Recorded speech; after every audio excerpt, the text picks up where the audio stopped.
చూసుకుంటూ రాష్ట్రాన్ని అభివృద్ధి చేస్తూ ముందరకు పోతున్నటువంటి ప్రభుత్వం ఏదైనా ఉందంటే అది కూటమి. ఏలూరు జిల్లా చింతలపూడి నియోజకవర్గ టీడీపీ రాష్ట్ర ప్రతినిధి దాసరి శ్యాంచంద్ర శేషు మాట్లాడుతూ నారా లోకేష్ యువగళం పాదయాత్ర ఇచ్చిన హామీ మేరకు ఉగాది సందర్భంగా 10,060 ఉద్యోగాల్లో జాబ్ క్యాలెండర్ విడుదల చేయడం ప్రశంసనీయమని అన్నారు.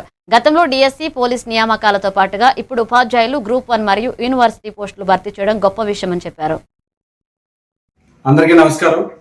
ఏదైతే యువగళం పాదయాత్రలో యువనేత ప్రస్తుత రాష్ట్ర విద్యా ఐటీ శాఖ మంత్రులు శ్రీ నారా లోకేష్ గారు ఇచ్చినటువంటి హామీ, ప్రతి ఇయర్ కూడా జాబ్ క్యాలెండర్ వ్యవస్థను నిరుద్యోగులందరినీ కూడా ఉద్యోగులుగా తీర్చిదిద్దుతా రానున్న 5 ఏళ్లలో 20 లక్షల ఉద్యోగాల కల్పనే ధ్యేయంగా పనిచేస్తారని చెప్పారు.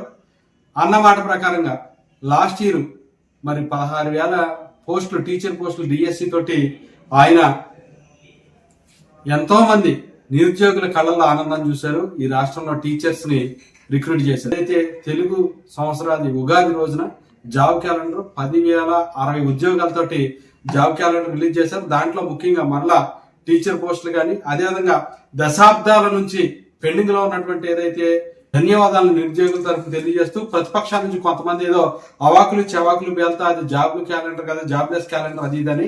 ఒకటే ఒక ప్రశ్న, మిమ్మల్ని మీరు ఆత్మపరిశీలన చేసుకోండి.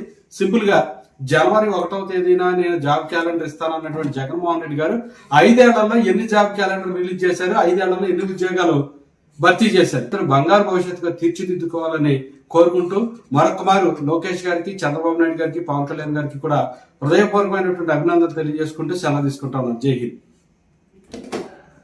అందరికీ నమస్కారం.